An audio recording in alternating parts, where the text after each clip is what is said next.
All right, so we are live now. All right, so what's going on, everyone? I just started off, even with people as they jump in. So what's good, everyone? Tonight we're holding it down on Coast to Coast with a special wind up. We got a special one lined up for you. While our brother Jay Blizzy is off celebrating his wedding anniversary, we've got myself hanging out with Connor Barr from Gambit Growing Solutions out of Canada. Gamber and his partner are pushing out some serious innovation in the grow room, cutting edge cultivation tools, next gen strategies that'll have a canopy looking like a damn forest. So rolling up, get comfy. Let's dive into the science, the hustle, and the passion that makes this industry thrive. So, Connor, man, it's great to have you on, brother. I know we've talked a few times, and I've said I really like what you got going on. You guys are doing some innovative shit, and I've been real stoked to get you to come on. Welcome, brother. No, thanks, man. I appreciate it. That's a nice warm welcome, and I appreciate coast to coast, and that's awesome. Gotta love nowadays when you can really just connect people from different countries, different time zones, and stuff, and get together here. So appreciate you kind of bringing me on, sharing me with your audience. We're still a smaller business, but you know what? We're trying to make some noise. I have a deep background in growing myself, so that's just the type of thing that we try to apply to all the products that we build out. We're not a big corporate country out of Asia. We're not an HVAC company that stumbled into growing equipment. Like, the foundation of Gambit is built by growers for growers, and that's something that has always just rang true through the business. My dad was a farmer, and then after that, when legalization came into effect up in Canada, there was a family member that was prescribed cannabis for autism and for a car accident. So, wow, okay. Luckily with my parents, we got really good at growing. Also, this family member is also one of my advisors now. He's one of the best growers I know. His autism and that mind is just so smart with just understanding different strains, hard readings, like everything you could kind of name. If he can look at a plant, he's like, it's deficient in that. So it's really quite cool. I can involve multiple members of the family. Built a great community of ambassadors that kind of help me with product development, because at the end of the day, I'm one grower. I'm building products for everyone and for the community. So I want to talk to guys, because I'm a soil guy. I want to talk to the guys that grow in cocoa. I want to talk to the guys that do DWC, that do hydro. So that's just a little bit of a background about Gambit and kind of how we got started. Nice. Yeah, I know. Let me tell you, man, it's amazing, the minds of autistic people, bro. It's just the way they process information is. It's just on. It's absolutely amazing. The way that they see things that you would never see. And it's such an people think that they have a disability. They may in certain areas, but the way they're processing and taking everything in, is just. I mean, it's like almost computer-like, So, 100%. So it's been really cool to sort of kind of see that come full circle. Like, I started this company while I was doing my MBA. So I was in school doing it, and I just realized, like, I was growing at the time, and this was like, you know what? There's the big players are just not in touch with the community. Yeah. They're not asking for feedback. They're pushing out products, I think, in my opinion, too quickly, and then offering recalls. And just to me, it was like, you know what? They just kind of lost touches to what, like, the community and what growing was all kind of about, bringing people together. And so we try to do things different. Small time company up here in Western Canada, running out of my grandma's garage. We're stocked to the ceiling. I got a full container coming from overseas right now. Nice. So we're offering, grow tents up to 5x10s, a 900-watt 4-channel light. So essentially, this 4-channel light has individual diodes for each bank. So your veg diodes, your flower, your UV, and your IR. So you can adjust each one, really create truly a full spectrum light. Pair that with our light master controller. You can set timers for each individual bank. You can have it so when your light comes on, it dims on and dims off. You can have it so it's the sunrise, sunset, basically. Sunset, sunrise. You can have it so it wakes them up with IR or UV, puts them to sleep with UV, whatever you want and however you want to grow. This light allows that. We have an affordable under canopy light for months. Under canopy lights are ridiculous. Raised fabric beds with grommets for LST. I'm a huge LST guy. Yeah, so Very much so. I think that people underestimate it. I think I think a lot of the clips that are out there for LST are wanting. You know what I mean? Like Yeah, I went on to I went on and got my own my own printable one, and they're a little bigger than normal. But man, I'll tell you, these things will get you to where your stems are as thick as your pinky before they'll even pop. And they're not they don't they're not really holding anything except for a little U like this Gotcha. on them.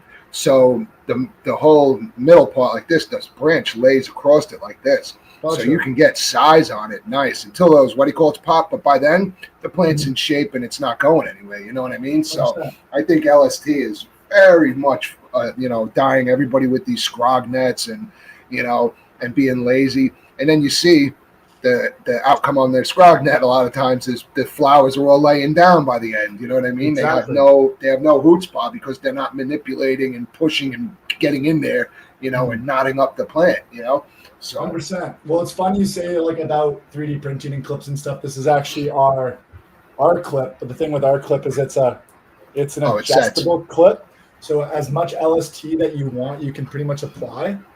And we pair that with our ropes. I'm so pissed I don't have one here because it's usually all. I was curious about the ropes. That's one of the things that we had spoken about. That I've been because I'm going to be doing a lot of hydro now, and ropes are going to be something I'm going to have to start to implement. I think a little bit along with clips. Just to kind of get it wrenched down faster because you know how fast that shit grows. No, exactly. So I bear with me here. I wish I had all my other samples here, but so.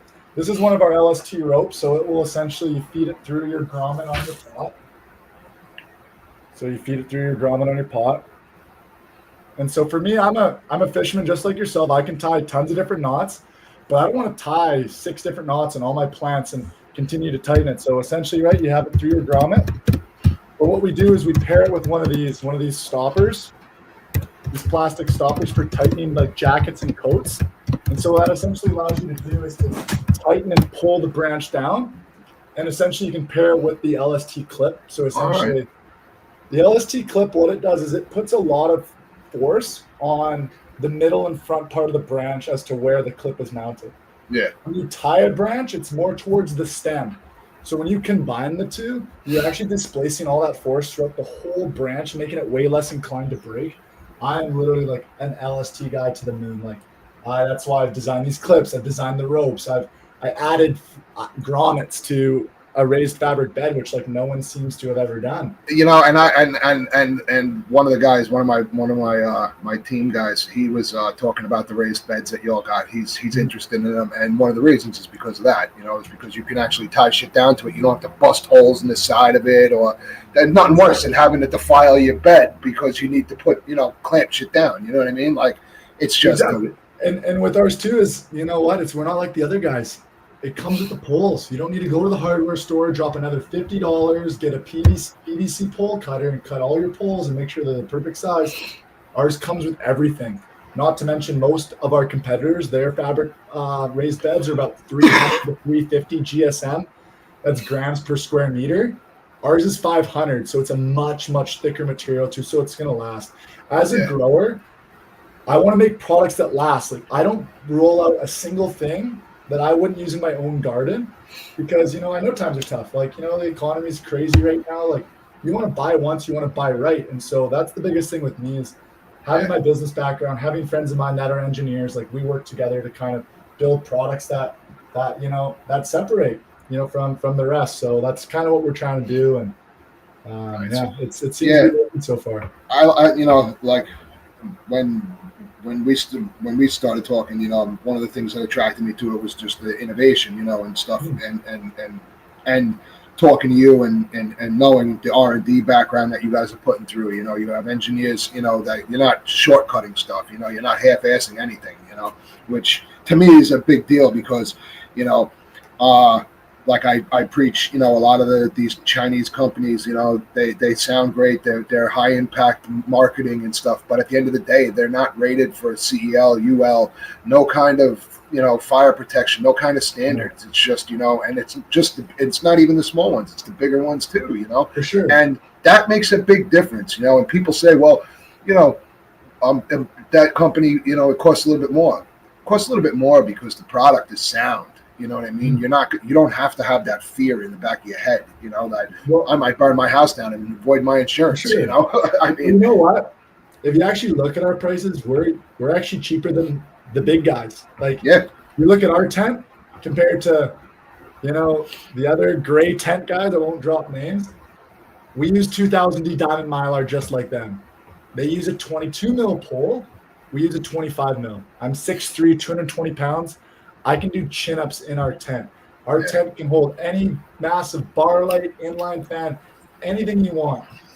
We have more vent options than the competitors. But for me, like, I know sometimes guys have it pushed up against a wall. They have it in a corner. Like, there's so many different configurations for growing that guys have that I wanted to give them options. Now with your tents, what are you maxed height, or are you doing any kind of you know, with the additions on top where people can get them? Not doing additions. I'll have a short light. I'll have a short tent and a large tent. The reason to add to make one that can do both, you incorporate a huge cost, which then, like, for the people that want to have one height, they're paying for that. So instead, I just decided, you know what, I'll make a sub 6 foot tent, so it's 180 centimeters, so that's 5'9", and then our other one's 6'6", 6'5.6". So I just always round up just so people know for sure. I'm just curious, you know, because I know a lot of these lights and a lot of the diodes that are coming out, you know, some of those 6 foot 6 tents are, you know, the lights are becoming more and more intense. You know what I mean? So, you know, I'm just curious, you know, if you were going to go up to like, you know, the 7.6 or 8 foot tents at all, you know, any kind of an option like that, you know, as your lights get bigger and whatnot, you know.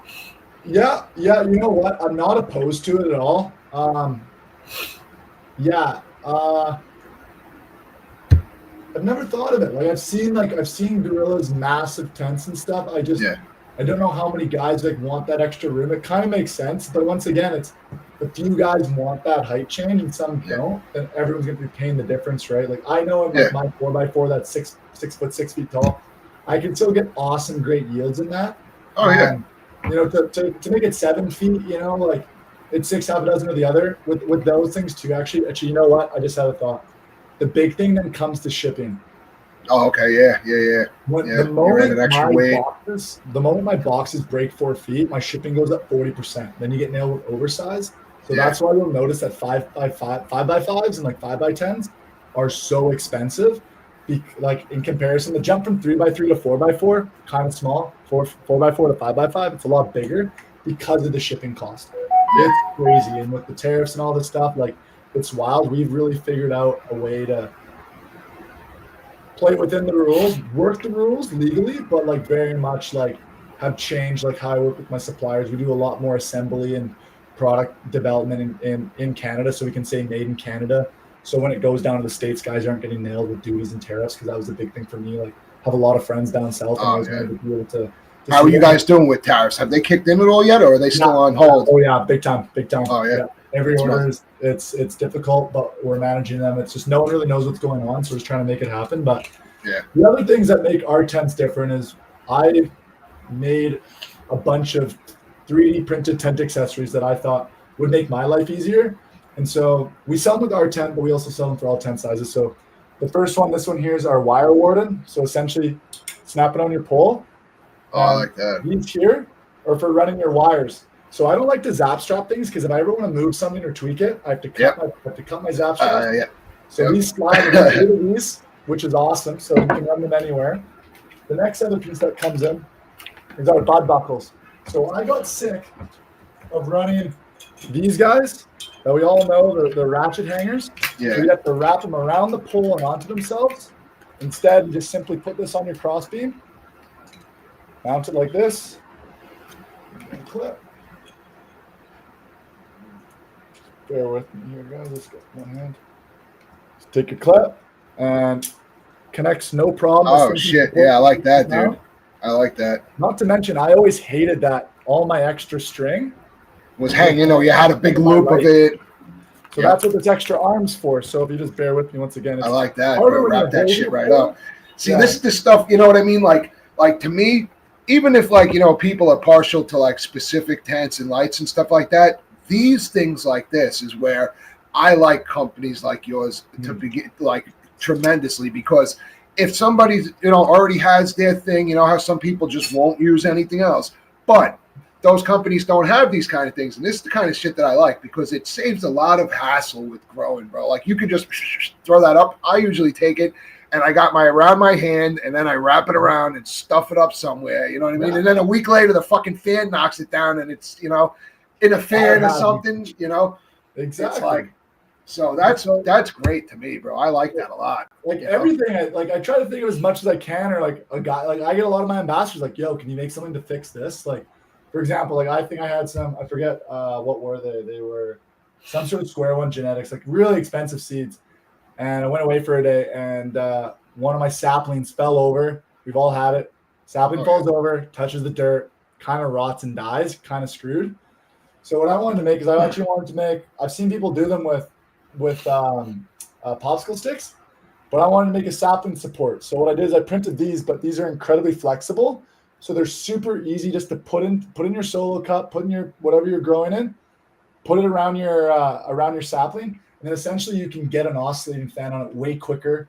You can get that stem getting stronger way faster. And the moment you want to take it out, you just pull it apart, and these things can bend like mad, and then they go right back to normal. So I like that too, dude. All over, because I sell 10 of these for like $10 US.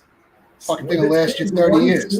If it saves one seed, it's paid for itself. Yeah. Not to mention you can get a fan on it way quicker, because this will help support and help strengthen it. It'll last you 30 years too. You know what I mean? Like, that thing ain't going anywhere. Like, how are you gonna fuck that up? Like, exactly. And then, it's one of those things. I like stuff that lasts, bro. Like, I'm a fan of stuff that's simple and lasts. There's nothing worse than having to blow through shit, constantly when you're replacing it, bro. Oh my God, like fans, bro. Fans. Let me tell you, man, I am getting so sick of fans with these companies, bro. I just ordered a bunch of Hurricanes to replace all the shit that I had. I had, some AC Infinities, and I had some Vivo Suns that were sent to me.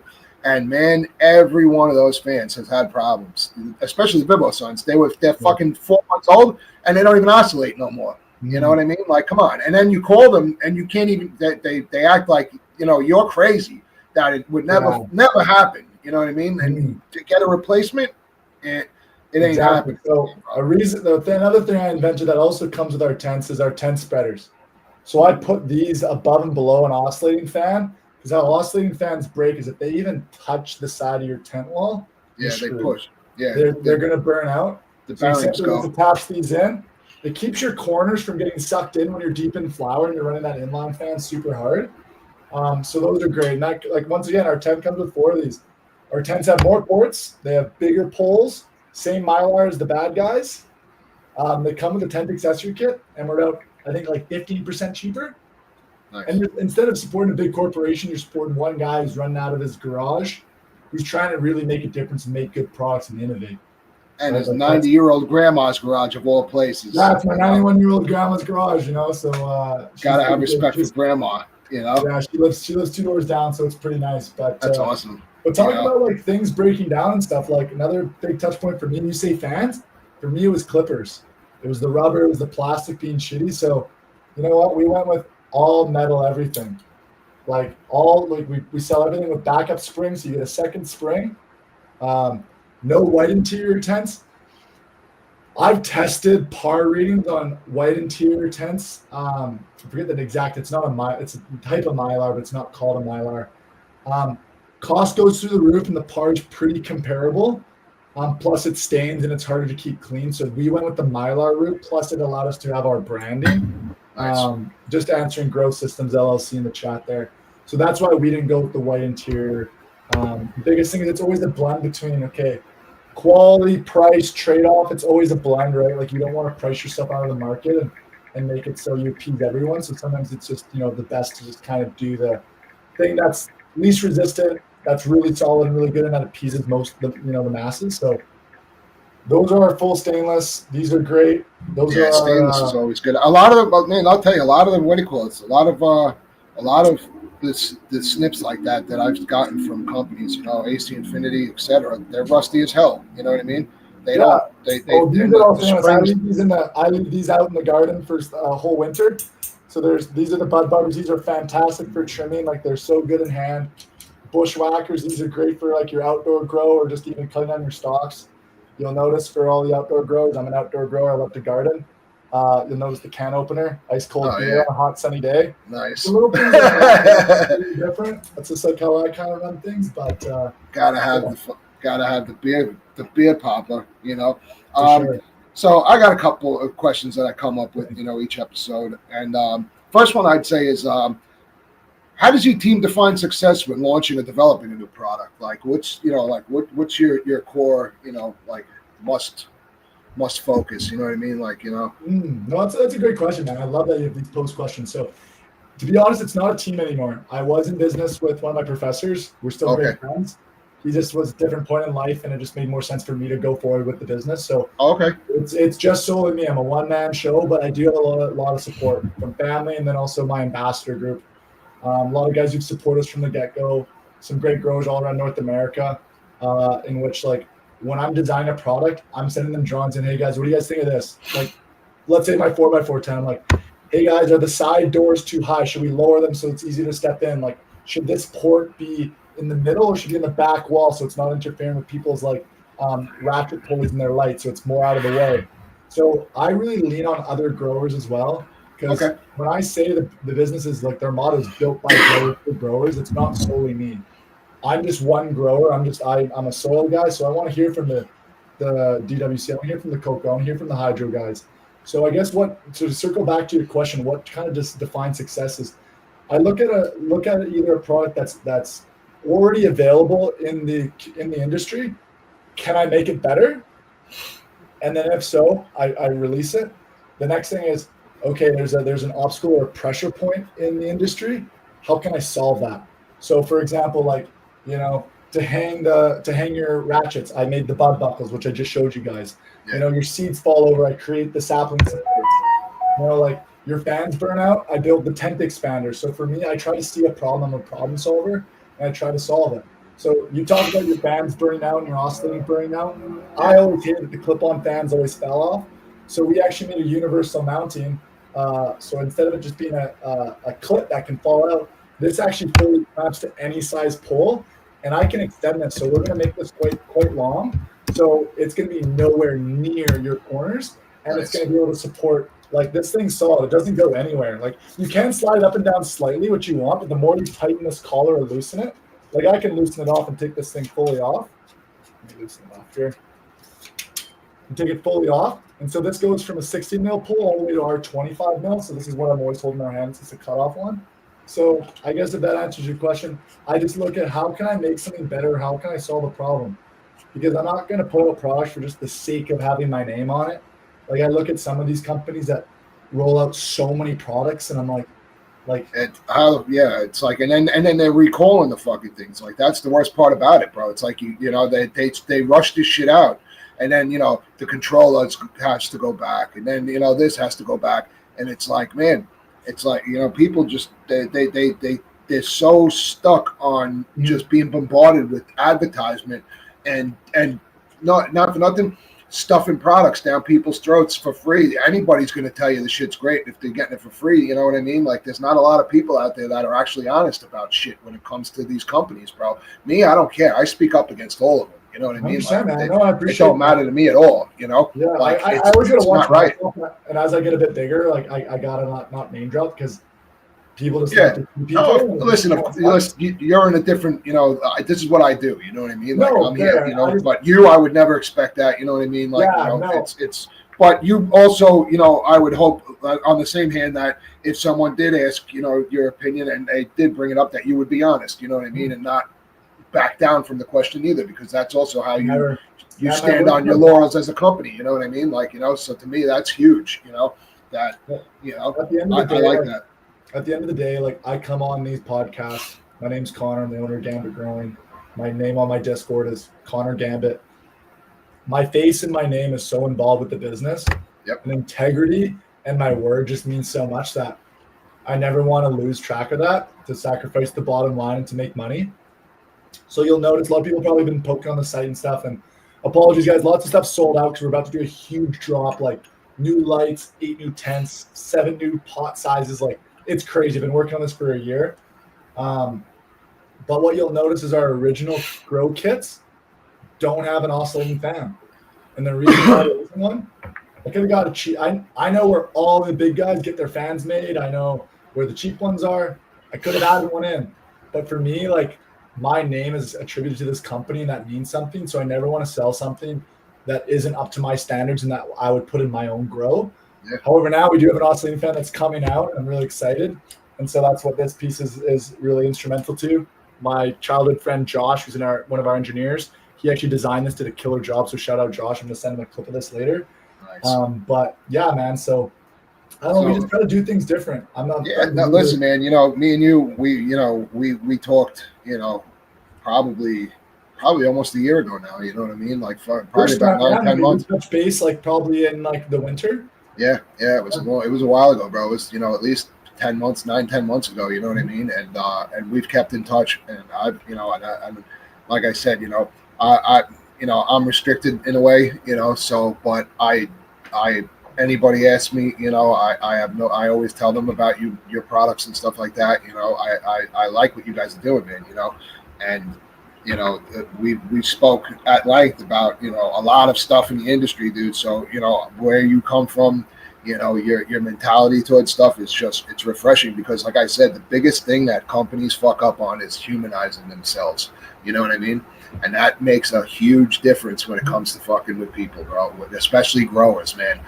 Trust is earned and built. It's not just given in this industry. Mm-hmm. And too many people blindly trust, but the real they know, and they can, and that the humanizing the company and the product, it's a big deal to people. You don't hear people talk about it a lot, though. You know what I mean? But to me, that's why I like doing these interviews and stuff, because it shows face, like, for companies, man. Like, to me, I know there's companies that you never see talking on anything. You know what I mean? It's like, why? Like, it's high influencers, man. Like, they market AI this and they make it so their product don't work with other ones. Like, yeah, there's a smart controller that they have a USB-C port that's slightly different that nothing else will plug into it. My next controller that I'm developing, it's going to be USB-C, so it's going to work with Vivasun fans, because I don't want someone to have to sell all their gear to grow with us. Like, yeah. People are different budgets and different times in their growing career and growing, hobby. I don't want you to have to sell all your stuff to be able to use a Gambit controller. Like, the good thing about that is, like, the cool thing about that is, because how a lot of people come to companies, they'll buy like one piece and they'll be like, yeah, I like this shit. And then they'll go back and grab something else, you know what I mean, and try it out. They're like, all right, you know what, I like this. Like, I'll go and mess with this. So they grab something else, and then, it's an evolution. They evolve into to getting everything, instead of just running out willy nilly and just grabbing something that it's the next hot thing that's a piece of dog crap. You know what I mean? So so that's the thing too. It's like that evolution with growers is dope as fuck, because if you just see them messing with just a couple of your things, eventually they're going to come back around, you know what I mean? And so that to me is worth its weight in gold, Yeah, man. You know what? Like, for me, I built like a really awesome community. We have a great Discord with close to, I think, over 400 people now. And nice. I haven't been able to post very much on Instagram and stuff. The ban hammer's been getting thrown around, and because we're about to do a big rebrand, I've been kind of holding off on it. I don't blame you, dude, with the way they sacked every freaking account of mine. You've seen some of my accounts were getting big, and they took everything, bro. Like, within like fucking a week, it was just gone. Yeah, it sucks, and it comes down to a money thing. If you're spending money with them, like, you look at the other competitors of mine, and nothing happens to their account because they're because they're spending $100,000 a month on advertising across, and it's like, what, but the amount of money that they're having to replace gear and stuff like that, it's in all honesty, they're probably replacing 30% of what they put out. You know what I mean? So they're getting slammed, left and right, just from being the way they are. You know what I mean? In the last 2 years, I can honestly say I've only had one return. It was one of our lights, and there's a loose part in the dimmer, and that just, when you manufacture hundreds of lights, like, it's just bound to happen. No questions asked. Sent him out a new one. Still ran. Didn't pass 80%. But for me, I was like, that's not good enough. He was like, yeah, no, it's good. Just want to let you know. I was like, no, man, we're gonna make this right. Like, you spent your hard-earned money with me, and I don't take that for granted. Because you know Yeah. what, like, I run this by myself. We've been coming up on 2 years in business. Been working on this for 3.5 years. I've never taken a salary, never taken a cent. It all goes back into building better products for the community because I really believe in what I'm doing. It comes So, eventually, bro. You know what I yeah. mean? You know, if you're doing the right thing, bro, it comes, man. You know what I mean? Like for real. You know, Mm. at first it's smart because you know you if you're putting money in, that means you have money for real R&D and really searching for good product. You know what I mean? So you That's the know, biggest thing. Like we companies take that, you know, they go spend immediately on fucking advertising and stuff like that, you know, or pushing product that's, you know, just or buying more of the same crap, you know, that they're already pushing, and then you know it just goes by. You know what I mean? Like you lose yeah, that. You know, and, it's lo- crazy. and lots of our products now have been out for a year and a half. We're adding more products by the same supplier. So I already know the quality. So like everything's lasted and performed well. I check in with a lot of people. And so now I'm like, okay, now I can really push this. I can start to market this. I can really start to up the quantity because the last thing I wanted to do is have an incident like one of the companies you all know, you sell tens of thousands of oscillating fans and then they burn right out and you got to replace all of them.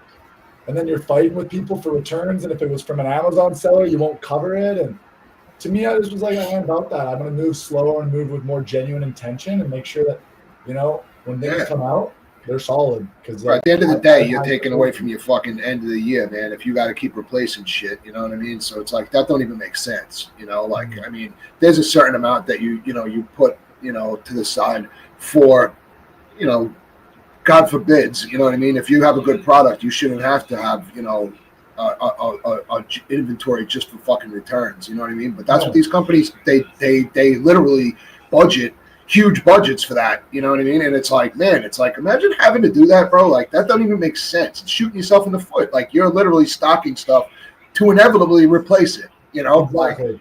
it's So, crazy. It don't even make sense, bro. It's like, man, it's like it's so counterintuitive, but this is what's going on. You know what I mean? Like mm, that's what the status quo has become of kits, like I guess grow systems, etc. in the yeah. industry. You know what I mean? Like it's pretty bad. So um, I got one here. So what product from Gambit are you most proud of, and what makes it stand out in a crowded market? But it's so tough. Oh, I'm so proud of so many of them. Some of them I did more development on. Um,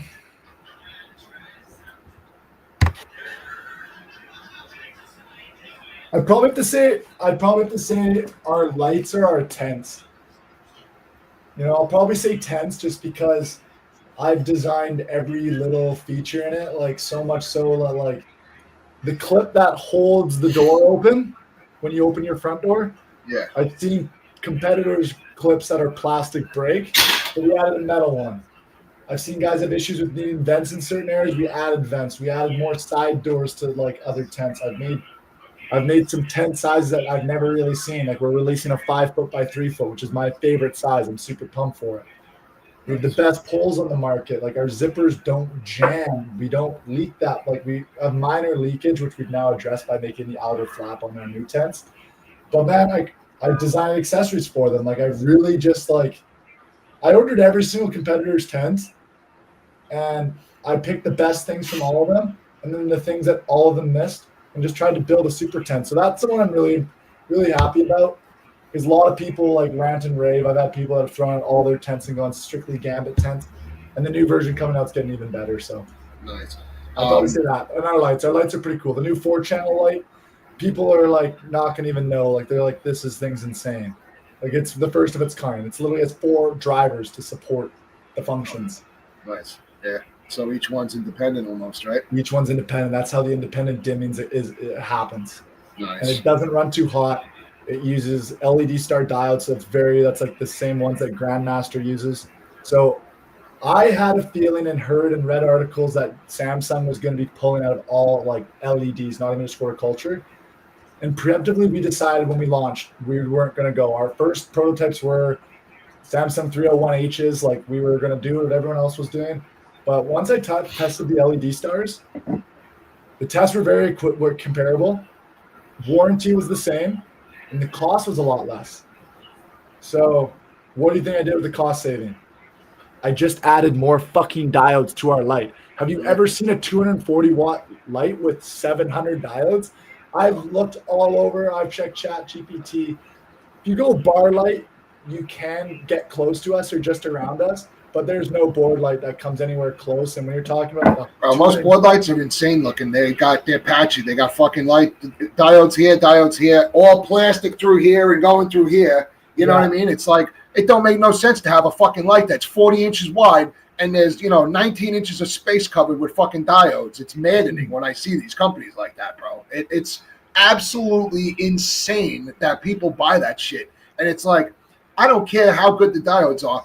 If there's this much diode to this much plastic, it don't make no fucking sense to use that light in my book. You know what 100%, I mean? Like, the types of diodes is important, but also the quantity is important. And that's what people lose track of. And PPF and PAR, a lot of people lie about it. Like, it just is what it is. So I talk about that all the time, bro, how they use the 1 to 1,000 scale and take those ends where there's no efficacy, and they bump the UMO ratings up and everything about the fucking lights. And people have no clue about this because they don't check. They have no idea what the fucking lighting consortium is and what it tells you, the real information and stuff. They just buy fucking lights because it's advertised, and they believe it just because Phonotech's coming out with the newest innovation in fucking lights. It's the same light that they just had. It's just a new series of diode, probably. You know what I mean? Like, there's no innovation with these lights, bro. Or they add a green diode and they say it's an entirely new spectrum. Yeah. Game, and I get it, and like, it's business. Like, I've studied it, I understand, but I don't know. I just like to move differently, and I hope one day it starts to get rewarded. And I think it's starting to. I think this new order is going to really put us on the map when people start seeing the new lights and the price points too. Like a 4-channel 900 watt light. Sorry, I'm really bad at conversion. So 900 CAD to USD. It's a $655 light. It's fully anodized red. It's got 4 custom dials for your spectrum, as I said. You can daisy chain a ton of them together, and the thing weighs like 30 something pounds. Like, it's all aluminum. Like, and it's all the diodes on the bars are all coated, so it's IP65 rated. So there's nothing worse, bro, with those powder coated lights that fucking start to chip and rust out. Nothing worse than that, bro. Nothing worse. And that's, what the biggest companies that are doing that, the overseas, you know what I mean? They're all powder coated shit that starts rusting out. It's a disaster, bro. You don't need that. Frank brings up a good point. Lots of lights do push out more than they actually need. I specifically made our light fit a 5x5 tent very well and have around a 700 to 1150 par map reading throughout the entire thing. That's corner to corner. So you'll notice on our bars, the styles are way more stacked in the edges. I wanted to make it so it was right around the cusp. If you run it at 100, you're in and around that area where you need CO2, but you don't quite have to. With some of the lights out there, you'll notice just a lot of hot spots. They just don't test as much in terms of just trying to get a more even par map and par reading. But there are some great lights out there, and I don't fault them. Like, using a lot of the same components or the same diodes. It's drivers and it's splicing. Like, I see a lot of board lights where they cover it with a plastic coating or plastic cover, and if you undo that, all it is it's soldering two boards. Yeah, bro, that connection. Some of those connections are just fucking looks like kids did them. You know what I mean? A little concerning, but I'm not here to obviously shit on anyone else. Like, no, but some of that stuff is insane the way it looks, bro. Some of that shit is, I mean, it literally looks like kids did it, Yeah, I just learned to I saw that. They can do that if they want. I was just like, I'm going to do that better. Yeah, because you know what? How the fuck do you live with yourself, bro? You know what I mean? Like, how do you live with yourself if you start finding out your lights are burning people's shit down? You know what I mean? Like, just because you cut corners like that. Like, I couldn't live with myself knowing that, bro. You know what I mean? Well, I could not. Nope. So I'm an honest guy. I ordered 225 of our board lights. We're pretty much sold out now. I spent $8,000 getting it UL or ETL equivalent certified. Yeah. So if it burns if some fire happens, you will not get voided. It also won't burn a house down because it's been heavily stress tested. But if your product is not fully certified and it catches fire, your insurance can be voided. How companies get around this is they'll have the driver may be certified, but the rest of the light isn't. Or usually it's just the fucking cord. Usually a lot of I told you that the power cord is sometimes certified, and that's how they get it through customs, and it's super sad, and it's like really not great. Mars Hydro, Vivo Sun, AC Infinity, fucking some are better than others. Metagrow, they all, most of them are between either 90% not certified or about 60%, but most of the lights are not. You're gonna wish you never were using them if God forbid something happens. They're not. I mean? That's all I can say. So my certification will last as long as I have that light. But now let me ask a question: do you have to get 2 certifications at all because you are importing to the U.S.? Like, do you have to? Does it matter, or is it just one? It's a Canadian North American certification. Okay. So the Canadian one and the U.S. are the exact same. Canada actually has a little bit more restrictions. So really, that's the U.S. one, and you add a couple things to it, and then you get both. It's a ETL. It's a CUSA certification. Yeah. But to get back to what I was saying is, pretty much all my profit from that first order just went into covering that certification. Yeah. Just so I could sleep at night and I know it's safe and I know it's solid. Frank, thanks, man. It is a really nice light, man. Like lots of people, and unfortunately it's due to a lot of like the poor Chinese lights, that people have really lost touch in regards to like how much wattage you actually need for if it's a good quality light. So for example, another ambassador of mine, you can find him on Instagram, Newfie Grows.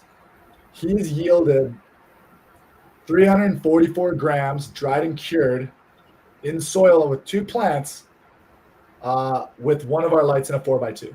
So almost 3/4 of a pound in a 4x2 with just 240 watt lights. That's a 250 or 65 Canadian light. That's what it costs. So I think that equates to like 180 something US. Yeah, it's a pretty decent fucking yield. It's a pretty good price to have that type of yield.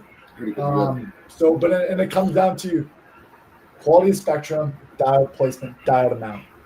That's like the biggest thing. And it looks great too. Like you look at it, it's like that's all anodized on the top, like the leaf pattern. Like it's not a sticker or a decal. Like that's all baked into the aluminum. The mounting's really great. Comes with, it's got a 10-foot power cord. I don't know why companies, because they don't grow, they make 6-foot power cords. So you're having to hang your power bar. It's out the back of your tent, halfway up your tent, and all your things are dangling. Like those are the things that I got sick of, and I was like, well, let's do it different. So yeah. I think all of our stuff, lights, fans, tents, or lights, fans, oscillating fans, everything's got a 10-foot power cord or more.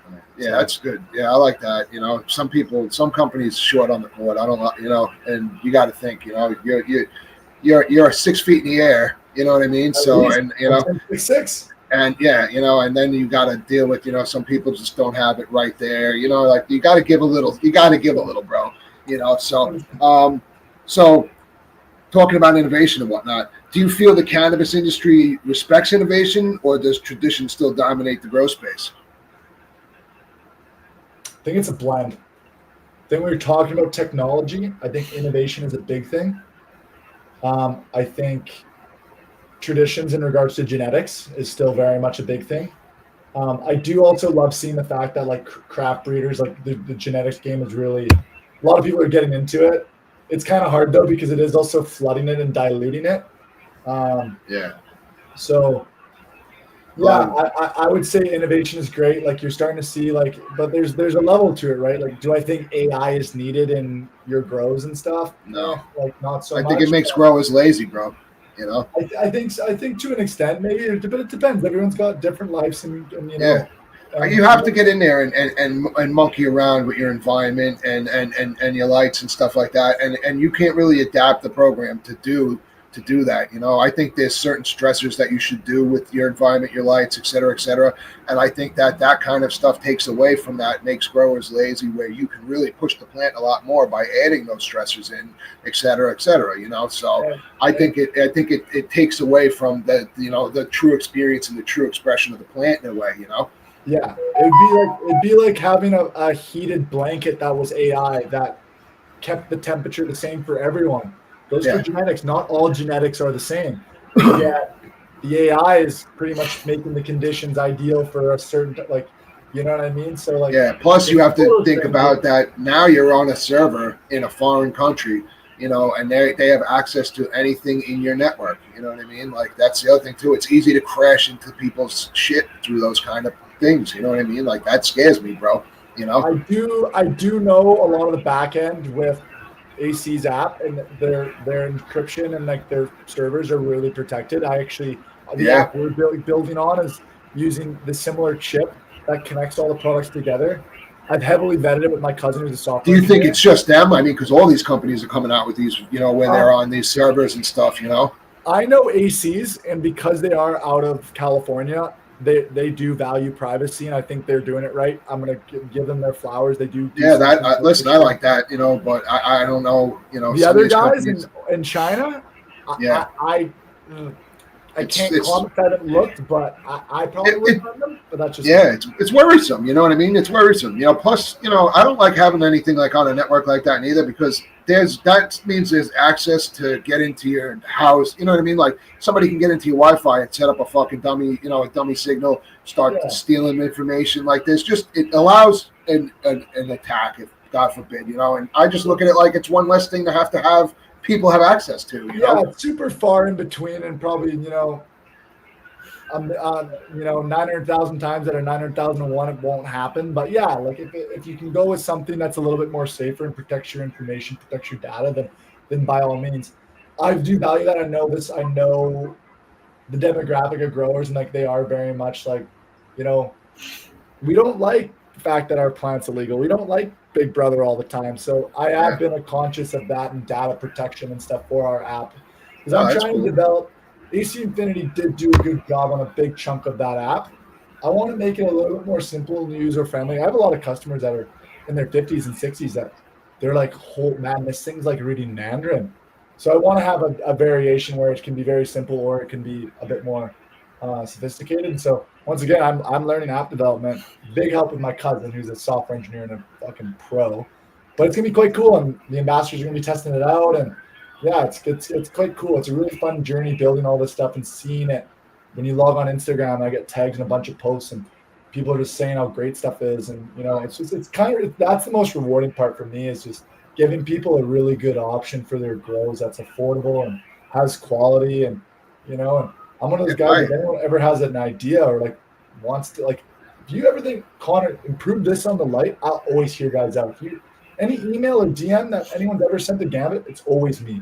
I do everything. I ship everything. I do it all myself. So I'm that's gonna try great, and dude. keep that as long as I can. Um, what trends in the cannabis cultivation are you excited to lean into, and which ones are just like more like hype stuff that you really don't want to get involved with? Like, you know, you don't even have to get to that, but like, what are you excited to lean into as far as, you know, stuff that maybe, you know, you haven't gotten to yet? Um, I'm really excited. I'm trying to see how much I can do with the new app in regards to, like, so I was telling you about the master controller for the 4-channel light. I'm gonna make it so our app that goes with our smartphone controller will be able to control all 4 channels, sun up, sun down. I'm gonna make it so on our app you can have a variety of spectrums that you can choose from, pre-programmed ones. Um, so I'm really excited about just like giving people a lot of options in regards to spectrum control. Environmental control, I'm super excited about, like that AC heater unit. That's not Yeah. $1,000 Canadian. That if you have a small tent and you want to grow throughout the summer, you have a AC heater unit that also dehumidifies all in one. I'm excited about that. So I think the trend, circling back to your question, because I little ADHD, I can get off No, topic. that's all right, dude. I think environmental control and really dialing stuff in is really on trend right now. Um, I like giving people the tool to be able to do it themselves how they want it. I don't like overly automation like AI apps. So I'm really excited about that. What I think is a little bit over the top is people releasing new freaking lights and new controllers every 6 months and making people have to rebuy stuff and rebuy dongles Yeah. and making things really exclusive and like really ecosystem like.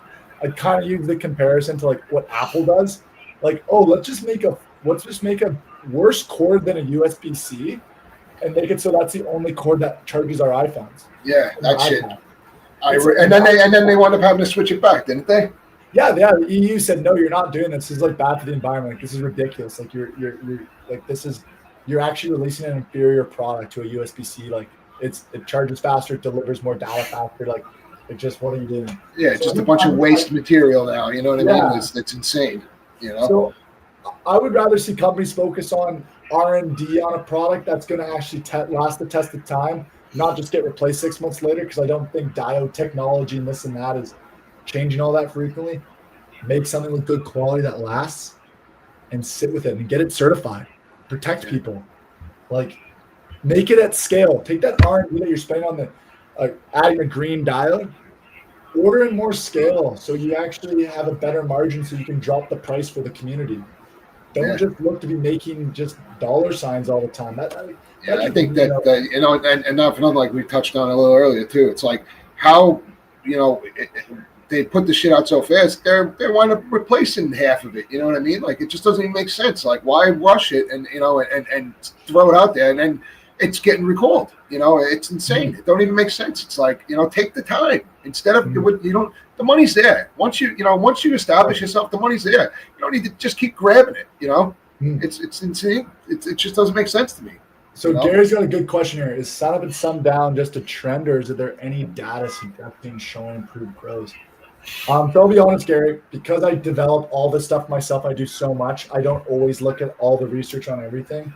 I pretty much just knew with the light that I was developing, I wanted to have access to be able to set timers on each spectrum. So let's say like you want to have your UV kick on for a couple hours, just to cause that stress to have those buds kind of create that sunscreen and really get kind of that stress.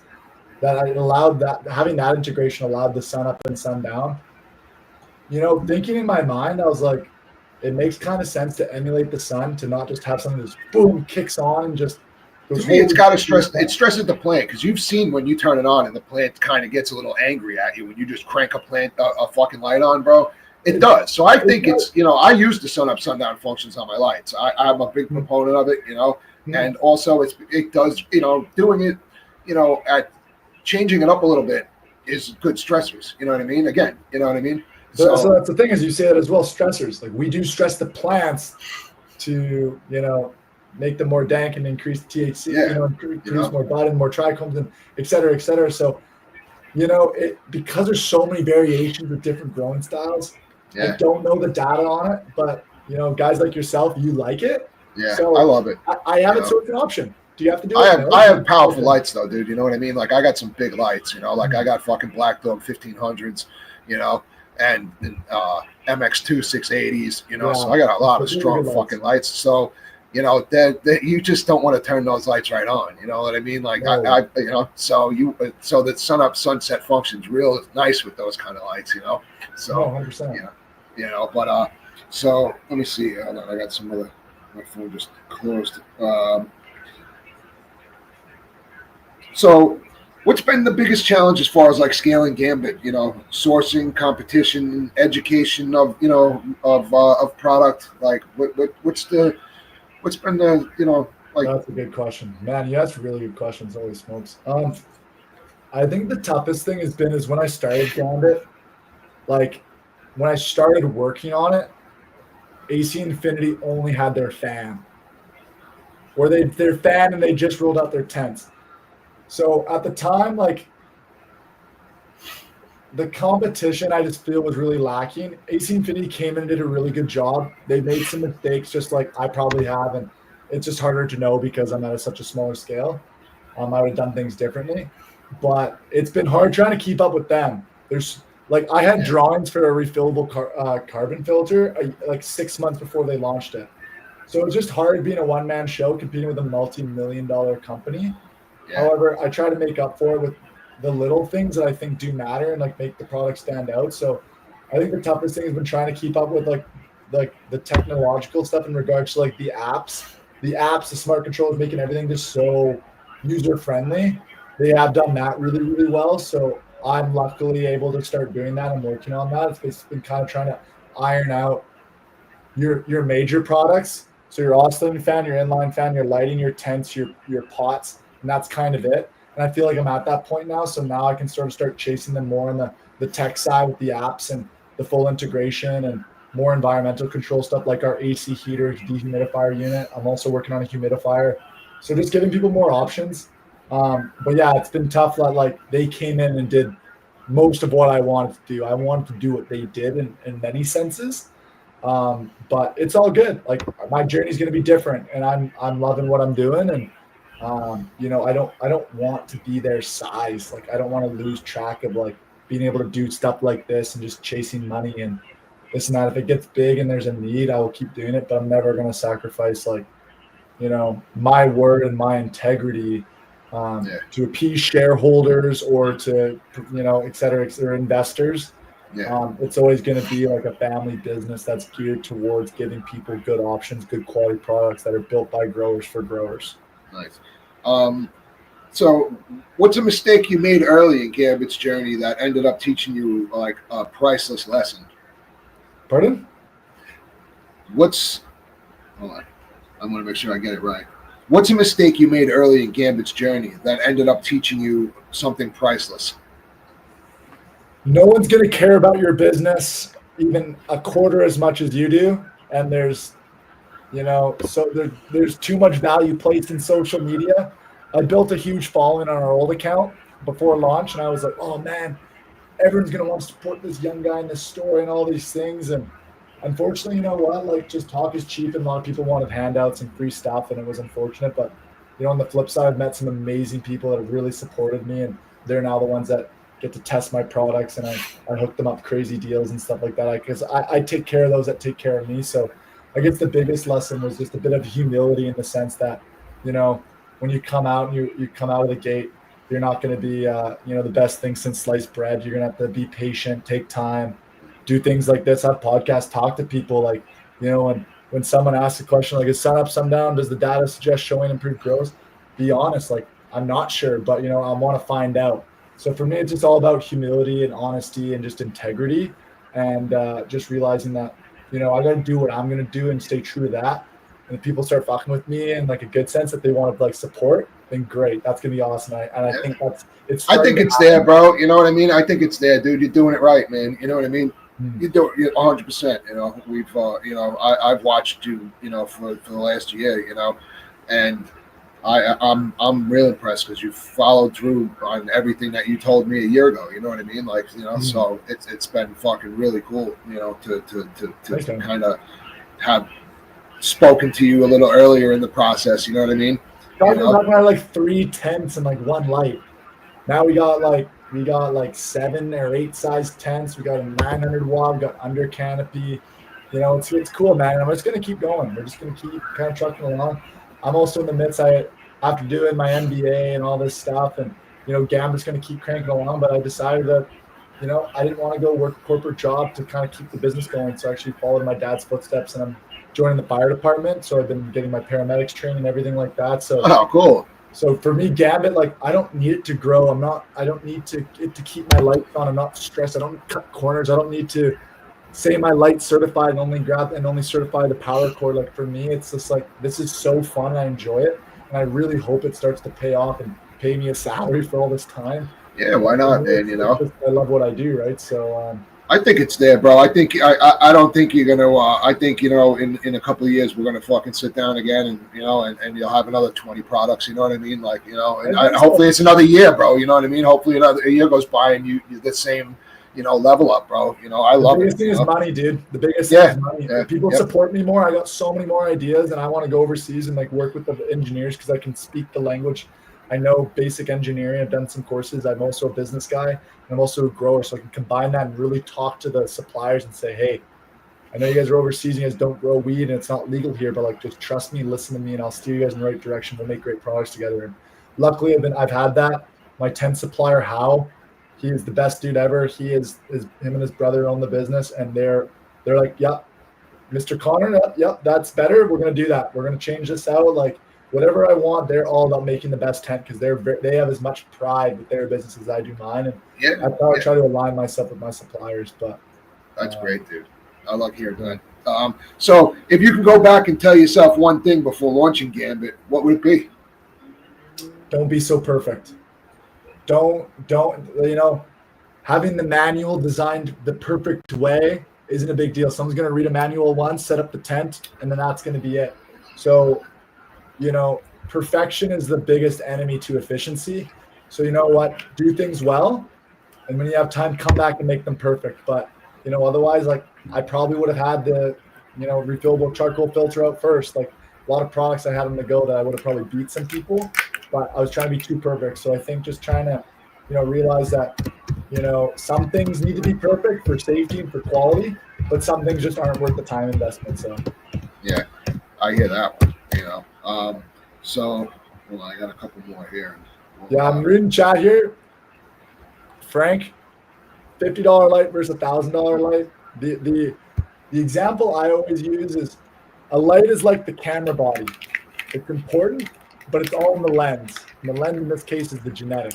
My background is I'm a professional photographer. And so genetics do really matter, but the light also really matters. And the ratio of what that is, I'll leave that up to you guys. Everyone's different. What do you think? I'm going to ask you a question about lights. What do you think about like all this 40-to-1 shit? You know what I mean? Like these whites to reds. Do you think it's like it's over, right? Like, I mean, companies are still putting these things out, and I see it and I'm like, it's just, it's so basic, it's so bottom, to me, what do you think about it, bro? I always lean further reds on, it's a full spectrum light that's not adjustable. I always lean on a more red spectrum.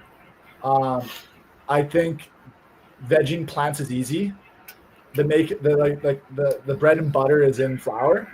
And so having that light that's more skewed towards being a better flower light as opposed to a better veg light, I think is more, productive. Not to mention like, if I got a veg of, a couple of days or a week longer, like big deal, like plants get bigger, but flower is obviously like what we all live for and what we put the work in for. So yeah. I think having a more reddish spectrum is important. And that's a big reason why like I made that 900 watt adjustable. So, when you're in veg, you can dump the reds, keep them off. Have a little bit. When it comes to flower, jack them. Like because you look in this chat, how many opinions there are in the smallest chat. God, everyone's got an opinion. Everyone's got a different style. Opinions are like assholes. Everyone's got one, bro. You know what I mean? Some think more than others, but you know what? It's just one of those things. Like this light, pretty much just like it puts that argument to an end. It's like, well, just build your own spectrum. I built a light that can do that. You want UV, turn it on. If you don't want it, don't turn it on. Want more IR? Run it. Now, how much? Let me ask a question. By running them down, like by not using it, like is it taken away from the power or whatnot, or is it like if you're pushing, let's say 2 of the 4, and you have it at 100%, is it still pushing its max wattage and whatnot, through the thing, or is it dumbing it down because it's only using 2 channels, or let's say, It's dumbing it down so your light's not consuming a whole bunch of energy, like because it's always on its drive. I'm just curious, you know what I mean? It's just something I would think that would be someone would ask, or I would ask, because, So it's essentially like a car, right? Like if you idle down and you're at 2,000 RPM, you're not burning the same amount of fuel as you are at 5,000 RPM. It's the same with the light. If you're not using your UV, for example, your power consumption is less. But the thing is like we all know, like when you're in veg versus flower, like you're running your PPFD, like you're running at a lower rate anyways. Your lights aren't cranked. So losing that red isn't really that big of a deal because I've overcompensated like the 4,000 Ks and the 5,000 Ks, the whitish and the yellow lights more. So for me, it's a non-issue. I made it so the par is perfect for when you're deep in flower, and then if you dial back your reds or your UV, you're still like well above where you need. Like you don't need to have the veg in the flower dials or the dials cranked when you're in veg. You just don't need it. Like the light's overpowered for a 5x5. It's a good 900 watt light. What's your opinion on supplemental UV IR lights? These little bar UVs and stuff these companies are putting out. What do you think about them? That's coming from the audience. Yeah, no, I see that. He's getting great questions. I don't like the supplemental because it's so condensed. It's weak, bro, to me. There's no way it's going to make a difference to me. Like it's just you'd have to have it like on the fucking plant almost, like to me. You know what I mean? No, I don't think that. I think it's just it creates too many hotspots. Like you have a bar of UV, like that's going to create hotspots. Like the plant directly under it's going to get fucked, and then the rest of them, it's going to be dispersed. That's why I like our light where I put it throughout the entire light, so you can, so it's just more evenly displaced. So I think those bars are a little bit tough in that sense. Under I, canopy, I am a yeah. fan What do you of. think about those? Under canopy, I am a fan of. Yeah.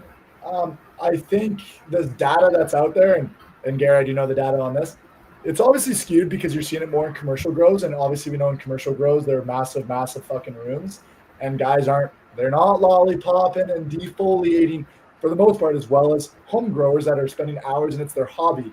So that's when when light penetration through the canopy is super important, and I think the under canopy light really helps in the commercial side. I think a home grower it's useless for. I think that better overheads will give you fucking just as good as long as you're, doing your LST and stuff like that. You're gonna blow those lowers up to me if you have a good overhead. You're just competing in a tent, I think, with them. I think it's still valuable. I think if you're doing all those things you say, you're going to see less gains because your top light's going to be, providing a lot of canopy penetration. However, for the price that we're selling our under canopy light for, it's one of those things I've seen guys who've implemented them who do exactly what you say, and I see the before and afters, and they convinced me, and that's why I designed one. I designed one using the diodes that we use in our lights. What's your under canopy like as far as your whites to reds? Is it angled? What's the setup on them? It's all red. Crazy red. You look at the power spectrum or look at the spectrum on it. It's crazy. See, I think that's the difference is that a lot of these guys that are putting them out, though, they got way too much whites in them and stuff. It's a full spectrum. They put a full spectrum single bar light underneath, which is different. Yeah. Because you don't need under canopy when you're in veg, when your plants are still small and they're growing upwards. When you need under canopy is for the lower bud sites that aren't getting enough light. So when you have those really fluffy, crappy, non-dense buds at the bottom, that's what the reds and the under canopy really helps. So those larfy kind of buds that you turn to ash or just, whatever, those are now actually decent buds. And that's what the under canopy does. And so if you're going to be growing for a long time. But it has to be the right combination of, you know what I mean? Stuff. You have, if it's too much whites, I had ones, that were way, way white and they did dick. You know what I mean? I had a pair that had that had more reds in them, and I noticed a little plumping. But to me, a lot of them aren't cut for tents, because most tents are 46 inches. They're not true 48. And then you get the light; it's a true 48 inches plus the cord sticking out, or the daisy chain and stuff like that. It's starting to press on the outside of the tent, you know what I mean? That's we got 44 inches, man. I made sure of that. And see, bro, but you know what I mean. But most of these companies didn't do that, dude, and it's not conducive for a tent, bro. Plus, a lot of them are hot as fuck, bro. The ones I had from Think Pro were hot. I was like, man, these not done, It's because they make them for commercial grows. That's all it is. Yeah. So my supplier was like, oh, why are you doing this? And I was like, and they're like, why do you want power cords included on all of them? I was like, well, not everyone's going to be daisy chained together. Some guys are just going to buy one of them. Where did you put your power cord? From the side or from the back, from the end? End. You did. I'm curious. I'm waiting to see somebody put it on the side. You know what I mean? So that you can take away that outward. You know what I mean? Because if you have 48 and then you got let's say 4 inches of cord, before it gets a bend on it, you know what I mean? Now you got a 52, you know what I mean? So that's why we went 44, right? That's why we went 44, and it is it is probably 3 inches. Yeah. And the idea is however you run it, you're gonna run it off the side, so then it's gonna be closer to your port, so you can then run out. It'd be cool if the end had a swivel, you know what I mean? Would be, but once again, the thing is all those things are so great in concept. But they cost a bunch to do, right? Cost a bunch more, and then you guys have to pay it. So it's one of those things some features are nice. Oh, wouldn't this be nice? But when you actually break it down and you're actually manufacturing products, you're like, fuck, I see why it doesn't have it. Yeah, I just think of it because of the stupidity with the 48. You know what I mean? That's why I think of shit like that, because in something like that, if you want to market it to home growers, you got to take that into consideration. You did, because you're not, I don't know if you're looking to go more commercial or whatnot, but right now you're the home grower, dude. So you know what I mean? So you take shit like that into account. But these guys who want to get home growers to buy the shit too don't take it into account, and it's man, it's troublesome, bro. It really is. 100%. It caused me issues when I got them because of the fucking widths, and I was like, man, this is driving me fucking crazy, bro. Well, dude, we went so much into exactly what you're saying. Even our fabric pots, I made it so the diameter on some of our 20 gallons weren't too wide. So you could run 2 of them. You could run 4 in a 4x4 and still have room. See, bro, like I like that, man. You just put a little more top on it. You know what I mean? Yeah, dude. So then they're also better for auto flowers too, because more. Right? Yep. More like, dude, down. like you hear me, like it's kind of like you're like, oh shit, he actually kind of knows. Like, yeah, no, bro. Listen, man, that's why I fuck with you, dude. You know what I mean? Because like, you know, we talked, man, and like, you know, and I was like, yeah, like I dig it, you know, like, and my buddies, you know, they fuck with you too, you know, like Chris and them over crop culture and stuff, you know. Oh, you know, like, yeah. Bro, I was in Chicago with them at the Go Cup, bro. I was over at Chris's house and shit, chilling and stuff, bro. Fucking great guy, man. Fucking absolutely love Chris. Yeah, I know, dude. Chris is a weapon, man. Super wicked dude. Really looks out for me. He's actually growing with a lot of our products now too. So he's trying to ship everything over to us. He actually was really honest. There's a lot of things that I implemented on the new tent and on the lights and stuff from him. So he was honest. He's like, dude, this is really good stuff. Better than a lot of the guys out there. But he's like, I got some ideas to make it better. Like, will you listen? I'm like, yeah, dude, let's do it. Yeah, that's like, man, I'm telling you, bro. Like, you know, like. It feels good when you get that feedback, you know what I mean? And it feels good as a grower to have someone receptive of the feedback, because 100%. You know, you can write fucking emails to most of these companies and it just never even gets open, you know what I mean? Like, and that, you know, it sucks because some people have some really fucking killer ideas, you know what I mean? Like, you know, and it's like to not be heard about it and just like have that shit in your head. But then when you are heard about it, like that's cool, because when you see people fucking with it, you're like, you know what? Like, I had something to do with that, you know? Like, yeah, like, you know? I've been working on the new tents for a few months, and it's super annoying because AC Infinity's released their new tents. We made our windows bigger, and we added a humidity port on the side. And then I go and look, and I'm like, oh, these guys did too. Like, it's just one of those things, like, we're all kind of thinking the same things, and it's all good. Like, you know, we make good stuff, and I'm not going to, you know, we're just different. Lots of stuff, like, I wish I had the team to do some of the stuff that they're doing, and, you know, some of the stuff I'm happy that I'm doing. But, yeah, like the big thing for us is like really just trying to innovate and just like trying to. Well, next time you fuck with the tents, dude, just think of it. Think of it next time when you fuck with the tents. When you think you're finished, add something else before you release it. You know what I mean? Like fucking, you know what I'm talking about, bro? Dude, like we took too much time trying to make them all perfect. I was supposed to have these in May, dude. Like, no. And then I was like, then we started designing an app, and then I had to add a chip into all the products. And then we got an AC dehumidifier unit. And I'm like, oh, it's really good, but the heater sucks. Like, let's go back and forth on that. And then every day, dude, I'm also shipping all this stuff out. I play semi-professional beach volleyball. I'm trying to become a firefighter. And I'm like, I have 60 bro, I used to play beach volleyball, bro. I was actually a beast at volleyball, bro. It's one of my sports, man. I fucking love beach volleyball, bro. People don't realize that shit is that's some strenuous shit, bro. Dude, you know? I played university ball. And I played lacrosse, bro. I played university lacrosse, so you know, I was a fucking lacrosse guy. You know, nice, dude. Lacrosse is huge up here in Canada. Bro, love lacrosse, bro. I used to play like a rampaging beast. I was a defender, you know, and I was a big guy, like, you know, like I was like, you know, solid like a fucking tank.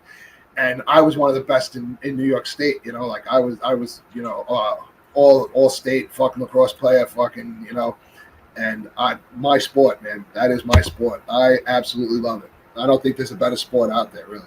You know, as far as on the college level, I think on the college level, it is one of the fucking best sports to watch. You know what I mean? Like, it's just such a, it's, you know, like when I was playing, people were wearing all those giant pads and shit. I was one of the first people to just wear skeletons and stuff, you know, on Long Island when I was playing and stuff. So like, I was doing shit that nobody was doing, you know, and I was playing with, I had a coach that played for played for the American indoor box teams. Remember when they had like Australia, Great Britain, everything like that? Yeah.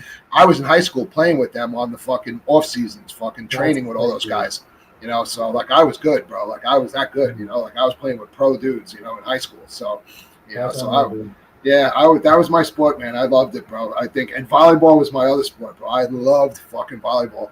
It's so much fun, dude. And I used to like it because the jump serve, like I can't jump at all, bro. Like I'm just like a tank, you know what I mean? Like I can't jump, and I would do this fucking stupid jump serve, but it was like I would get maybe like this high off the fucking ground, you know what I mean? Like, but the thing would be like across the fucking net, you know. But I had no ups at all, bro. You know, like it was just like a bomb, dude. Like I think at my peak, my best vertical was about 38 inches. Jesus Christ, man. Like I can jump like at the net, like I can jump up, and spike a ball, but I can't jump to serve to save my life, bro. My toes are scraping the fucking ground, Like it was just for some reason I couldn't figure it out, but I could serve, So I would sit there and do it. Everybody would make fun of me. They're like, bro, why do you even try to jump like doing it? You look like a maniac, That's but, awesome. It used to make me laugh watching fucking videos of it. I'd die laughing. I'm like, I can jump and spike a fucking ball, but I cannot jump to serve to save my life. But I thought I could, No,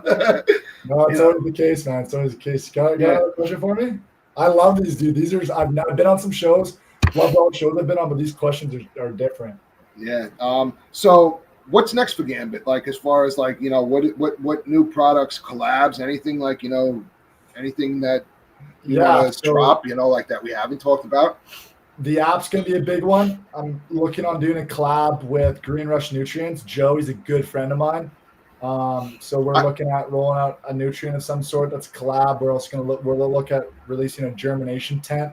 Okay. It's going to have attachable shelves, so you can actually it's going to be for cloning. It's going to be for seed starting for your vegetables in the spring. I'm going to try and get that into garden stores. Now that the products are really we have all new packaging, barcodes on everything. Now this is our second order ever. Get into way more stores. Get on Prime. We're on Amazon, but we're going to get on to Prime. Nice. It's now just trying to scale, get the name out there more. Nice. That's the big thing, man. But product-wise, that AC heater dehumidifier is a big one. I'm really stoked on that. Something that people can afford for smaller tents. Don't even buy $1,000 unit. More probably fabric beds. We're rolling out the 3x3, 4x2, and 4x4. Probably get a bigger one for 5x5s and 4x8s. Now those all have trellis systems that you can get with those. So we sell it with the poles for the frame. Okay. We include the connectors for the trellis at the top, but it's on you to cut the poles for the trellis. Because same thing. If I included it, not a ton of guys use them because they're intense. But if a guy wants a trellis, they can just go out and get the poles cut because, as of right now, they're having to cut all the poles.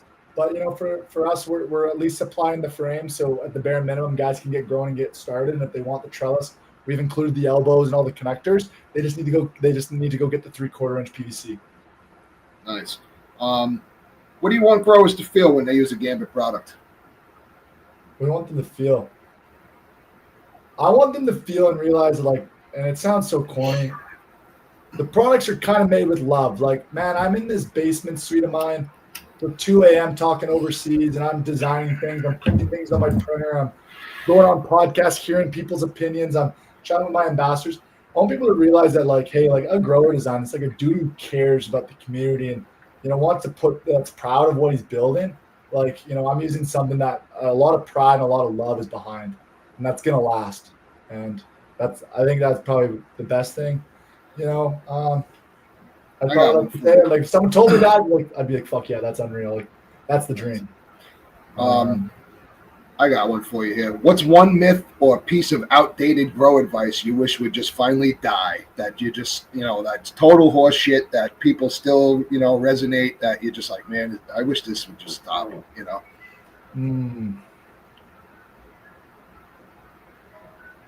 I have one fucking in it, and it's one of my peeves is the 36-hour flip, that people don't think that actually does something, where the plant actually comes out of it aggressive.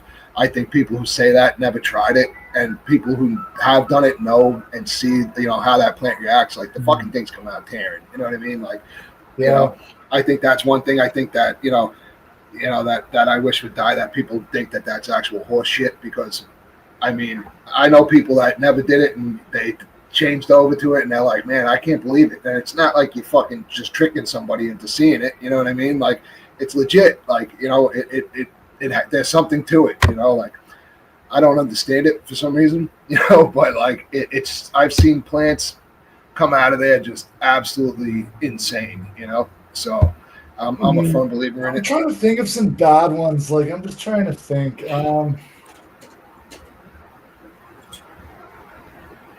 I don't know. I don't know if there's necessarily myths, but just some styles of growing, some shit that people say they do. I'm just like, yeah. But I won't get into them because they're probably some people do like them, but All right. I'm gonna be Switzerland on this one, but All right. So when it's all when it's all said and done, what do you want Gambit's legacy in the cannabis industry to be? that it was a company with integrity that was built by growers, for the community. It wasn't a company that stumbled into it from HVAC or freaking entertainment fans. And it wasn't some company from China trying to make a buck. Like it was a company and a group of people that cared about the community, cared about the plant, and really just put out quality products and stood behind them and with good customer service. Nice. If Gambit could collaborate with anyone in the cannabis space, who would it be and why? I would like to collaborate with Mr. Canuck because that's who I watched on YouTube when I first learned how to grow with my family for my brother. Mr. Canuck, man, let's start the movement here, guys. I know. Give it over to Mr. Canuck, man. For those that came in later, I started the company. I started growing my parents when legalization came around for a family member with autism. They're now actually one of the people that helped me with product development. He's an unbelievable grower. We're super close, and so I lean on him a lot. But Mr. Canuck, we watch those videos. Freaking Guy Green. That's why we carry Guy Green. Mind you, I'm a big Green Rush guy now. I love Joe from Green Rush, good friend. Like we chat on the phone like once a week now. Fantastic nice. Dude. But I do have a question from Robert. What genetics are in Connor's tent? Guys, I'm in a one bedroom. Had to kind of, my parents now live quite a ways away. They're about 12-hour drives, so no longer able to grow with them. So I'm in a one bedroom apartment, kind of cut costs, investing everything in the business. So I don't have any grows underway, just because my rent's insanely cheap and I live in a sixplex and it just wouldn't go over well. I've also promised myself once the business was really up and going and sustainable, I would get back into growing because I miss it like crazy. Seeing people use my gear is this kind of takes me into my next question. If you're stranded on a grow island, you get one strain, one grow light, and one Gambit product. What is your kit? Oof. That's a really good question. Jeez. One strain. Oof. That's so tough. I'm gonna pick one. Not my favorite. I'm gonna pick one that I really want to try. How about that? Okay, that works. My next grow would be, I think it's by Quebec Seeds. Newfie, the guy I talked about that poked 3/4 of a gram or 3/4 of a pound out of his 4x2 with one of our 240 watts. It was an animal gelato, and it was nuts. Like the fade on that plant, I'm the biggest sucker for fade. I love fade, dude. Was insane. I hate green plants, bro. I hate them. Hate them. Taste the rainbow, man. I'm all for it. So that would probably be the next genetics I'd run. Plus, gotta support Canada. I love the guys down south. Love you guys, but the Orange Man.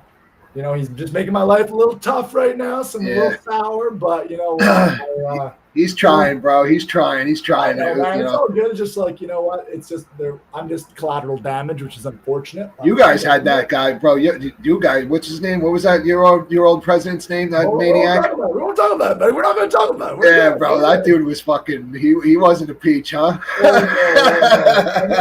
Gear wise, it'd probably be our. How isn't he locked up, bro? It's like that dude is he's a crook, bro. That dude. I know. Oh my God. Light-wise on my grow island would be our 900 watt light. That thing's mental. It's crazy. And then so I was allowed to pick a light, and then I'd pick a tent. Like you need a tent, man. Like gotta have a tent. So that'd probably be mine. Grow system. That's a nice comment. I'm for the grow. Yeah. Well, man, if anybody has questions about products, like message me on Instagram or Facebook or even email us. Like happy, like man, I've jumped on phone calls with guys who are like, "Hey, I want to hear more about this light." Like I had a guy who heard about the 900 watt light on a podcast. We chatted. He put down a pre-order deposit for 6 of them for his whole house. Like he's running a huge grow room. So I'm always willing to talk shop. I can't always give people a ton of time because I got to work and I'm a one-man show, but I'm always happy just to shoot the shit a little bit and, answer any questions or, learn some stuff too. So running Green Rush, simple and cost effective. Exactly, man. It's super simple. You don't need to do a crazy amount. Yeah. Could you go run some crazy 7-part nutrient system? Yeah. Would it be slightly better potentially, but there's just so much more room for error. And I think Joe from Green Rush just really has hit it home with that formula. And so I'm really stoked to create some sort of product with him just because he's like me, like he takes the time, like he puts his name on stuff and like it's going to be solid. So And then he wants to help with the germination tent. And so he drop ships a lot of my products. I carry some of his, and actually he carries some of my clippers and stuff too. So there's packs you can get from him that have my stuff and vice versa. So no, Joe's a wicked guy. But yeah, guys, feel free to reach out. If anyone's on Discord, we have a Discord channel too, which is awesome. Like we chat in there all the time. I put sneak peeks. Everybody in Discord. Post it up. Post up the what's the name of it? Is it just Gambit Growing or? Yeah, it's a little like Discord. You got a link for it? Yeah, I got a link for it here. Link it here.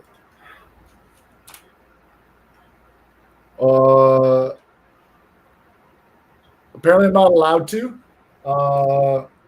I sent it in our private chat, so if you can post it, probably just because I don't have permission. Yeah, hold on. I got it's in our private chat, and you'll also see my message there too. Yeah, I get it. Hold on. But so while our beloved host is dealing with that, anybody else got any questions? Happy to answer some. And we're going to be wrapping up here soon. I'm trying to think what other question you had. Anything else I missed? Anything else we're super excited about?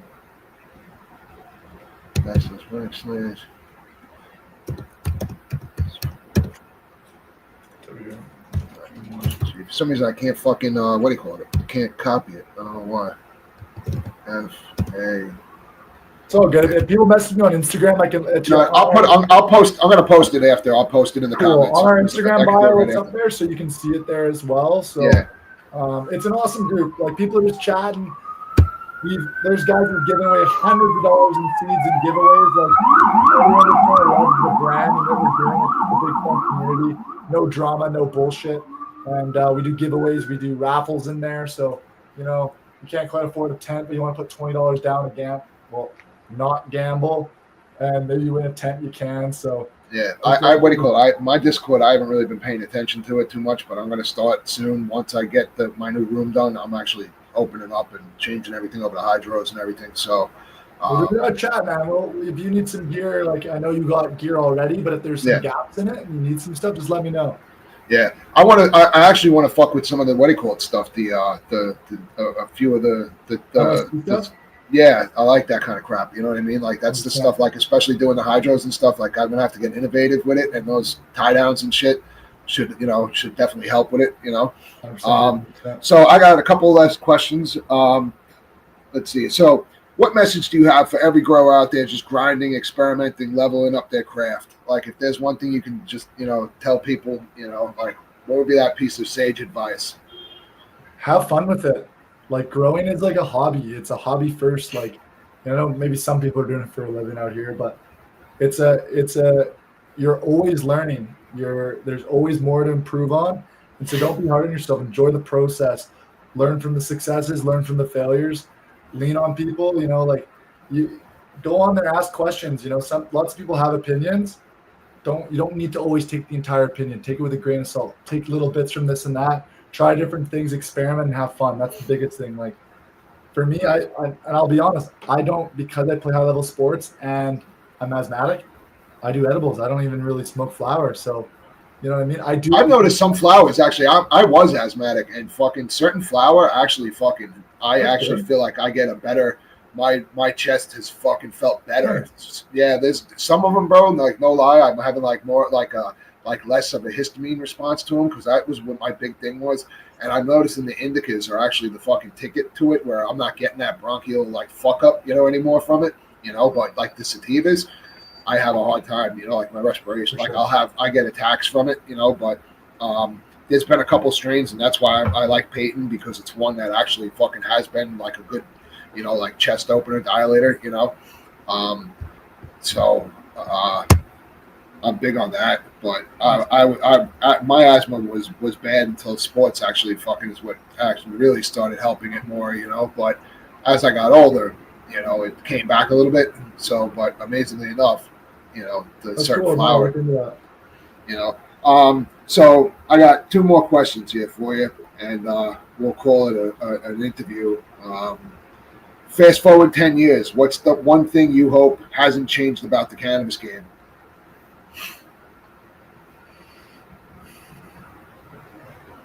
I hope there's still a very big grassroots feel to it. I hope it doesn't get too corporation-y in suits, and I hope there's still just a large home growing community. I also hope in 10 years from now that there's less barriers for craft growers to sell to dispensaries. I hope there is full legalization in the States. I think that would be amazing. You think it's I hope coming? hard to say, man. I don't like to ever get political. Like I'll shit on some of my fucking competitors, but politics I just never do, just because it's so polarizing. But it could, it couldn't. We'll just wait and see. You know, it's exciting to see that various states are legalizing and have. So yeah, I hope there's just less barriers for people to get into it. And then lastly, the stigmas. I hope like when you say the word cannabis, people don't get all fucking weirded out. Like, you know, the fact that like, you know, we're now hearing grannies that are taking 1 milligram edibles to sleep who are so against it are now like huge proponents. I think that's a cool part for sure. Yeah, definitely. So my last one for tonight, you know, and then we'll wrap it up. If you could write one line on the grow tent wall of every cultivator using Gambit, what would it say? Say that one more time. I like this question. I think I want to make sure I got it right. If you could write one line on the grow tent wall of every cultivator using Gambit, what would it say? Like a tagline or something, you know what I mean? Like, you know, like if there was one sentence to really, you know, something polarizing, you know, that you'd want every about the brand or that about the brand. It could be anything, you know what I mean? It could be whatever, the brand, the community, the you know, the culture, whatever, you know, that one. So I'll do two. So if it's about the brand, it would be proudly built by growers for growers. Okay. And then if it was for all growers to realize is enjoy it, grow for yourself, don't grow for others. Yeah. Too many people get into this competition of send it in and comparing fucking level like THC and entering cups and your fade, your yield sucks or your genetics are no good. It's just a big dick measuring contest, and I don't like that. So grow for you, enjoy the journey, have fun with it. You know, find a community that resonates with you and just enjoy being a grower. Because it's a cool thing. It can be a lot of fun. And a lot of wrapped up in it. Bro, people don't realize, man, you know, like fucking, you know, I look at it like, you know, it's marriage therapy, it's couples therapy, you know what I mean? Like fucking, because you can just fucking go in there, do your thing, you know what I mean? And fucking like, you know, and zone out and just get away from like the worst of just like fucking, you know, like anything almost like, you know, and especially like couples kind of shit. Like I have beefs, you know, with my girl, and I'm like, you know, and I'll go in there and just decompress, fuck with my ladies a little bit, you know what I mean? You know, and it's like side chicks, you know, yeah, man, like, you know what I mean? Like, you know, and that's how I'll come back out, like, and just like squash the whole thing. I'm like, you know, I'm in there with my stable, you know what I mean? Like, you know, I'm like, I got all these bitches in my tent, you know, like, you know, you gotta, you know, you might want to start looking, you know, like there's always these other ladies I'm running to, you know, and like, fuck with it, like, you know, just calm it down, you know, like, but it's just, you know, right? It's fun, you know, like there's just something to it, you know, like it's as far outlet. as like as a sports guy, you know, used to get out like the aggression and anger and your mood, mowing people down on the lacrosse field. now, you know, would you have talked to, you know, could you talk to yourself back and say, what's going to give you peace is gardening? Yeah. Right? Like it's crazy how like we shift. Bro, and it turns into other shit too. Like you might just start fucking with reefer and whatnot, like growing and stuff, but then next thing you know, you're planting some fucking marigolds outside or something. You know what I mean? Like, you know, and it takes off. Like there's a lot, it roots into other parts of your life and other, you know, like, you know, like sub hobbies, I call them. You know what I mean? Yeah, like I hope to get Gambit into nurseries so people can grow vegetables and herbs and stuff during the wintertime. I hope to get our clippers and stuff into things like Home Depot eventually. Like they're good products for everything. Like that doesn't like my love and my loyalty will always be to the cannabis industry. Yeah, of course. I love all things growing. Like, dude, like, why not, man? Getting the Hawthorns or something up there, you know, like, you know, dude, like I got over 10 orchids. My gran, who like got me into orchids, I now have all the orchids. Some of them are over 10 years old. My first one's cool, bro. They're beautiful plants, man. Yeah. Absolutely beautiful plants. They're not easy, are they? That's why I like them and I like growing weed because it's difficult. But now I have all the orchids because my gran's got dementia and she can't keep track when she waters them. But whenever they bloom, I bring them over and leave them there. And her live-in nurse then like kind of waters and takes care of them because I'm just 2 doors down from her. That's But awesome, dude. yeah, no, it's That's cool, man. And she probably and no matter how how bad a dementia gets, I bet you those orchids will always be something that she knows what they are and focuses on. You know what I mean? She's still And pretty that's sharp. pretty cool. She's still with it. She loves the business. Like she sees orders going out. She's always super proud. She comes in and helps That's out. awesome. I gotta show more behind the scenes and stuff. The thing is I haven't spent as much time and money and effort on the marketing and stuff because I've been so focused on the product, which I think is the most important thing. But now that the products are so good and I'm rolling out such a big line now, now I can start to tell more of the stories and stuff like that because the only chance I get is when I come on these shows. And I haven't even gone back to the old shows I've been on and even clip them. I should come back and clip some of the tidbits and share it on social and stuff. Yeah, you're more than welcome to, bro. No, I appreciate that, man. So, I'm excited. This New Year's going to be great. My girlfriend's moving to my city. We're doing distance. I'm going to be on the fire department. Nice. Gambit's going to be in a bunch of stores. It's going to be on Amazon Prime now. We're looking at European distribution in Australia too. Guys have reached out. So it's going to be a good year, man. I'm excited and I'm going to do things like this. Like I'm on a Friday afternoon. I'm about to leave and go grab beers with my buddies from out of town. And this was work. This was I got to hang out with an awesome dude in a great community and just chat. I'm stoked, dude. I'm glad that we finally, got to get together on and talk again. I'm a huge fan. I like I said, I talk highly about it. And for me, I have no, like I said, I think companies that are putting out fucked up gear should have holes punched in them and whatnot. And and I'm the first one to really like look into the meat and potatoes and stuff. And there's nothing I can really punch holes. There's absolutely zero holes I can punch in your game, dude. Like I'm real fucking proud of you, man. I think you're doing great, bro. I'm definitely from fucking a year ago when we first started talking to now. I mean, look, like you said, look at all the new products. You know what I mean? Like it's really coming together, bro. So that's dope. Thank you. No, I appreciate that. Yeah. The reason I do this. It's listen, a good product speaks for itself, man. So hopefully you don't have to spend a lot in advertising. I know that to get market share and stuff like that. Unfortunately, it's the next hurdle to cross. But hopefully, the word of mouth gets you further than that, because word of mouth, I think in the long run, I think word of mouth carries more weight. You know what I mean? Oh, 100% does. You know what? And for those in the chat or for anyone, if you have all the growing equipment that you need, you still send a follow, share a post, like tell people about us. I never want people to buy things unnecessarily to support me. There's other ways to support and to show that you're part of the team. And so, yeah, man, like I just appreciate people just these nice words in the comment that people are like, they and what you just said, like to me, that's what gets me up. It's hard, man. It's hard working on a project for 3 years. Oh, bro, trust me, I know. It's tough. Like, it's like, you have days that are like, like, why am I not as big as those guys that are doing it wrong? But it's because I try not to sacrifice my integrity and how I want to run a business. Yeah, you know what, dude? The people, the fucking, it goes to the rabbit in the hair. You know what I mean? Those fucking rabbits, man, they always die off, bro. Fucking eventually it's something, you know what I mean? Like, the hair always wins, bro. So just keep that in mind, man. Like fucking, nothing good comes fast. I'm a firm believer in that, dude. You know what I mean? Nothing good comes fast. The faster it comes, like they say, the faster it fucking goes, bro. So, and so I like to close out just with, thank you for coming on. I want to just touch base real quick with everybody as far as, our next few shows and stuff. We got some really good guests coming up.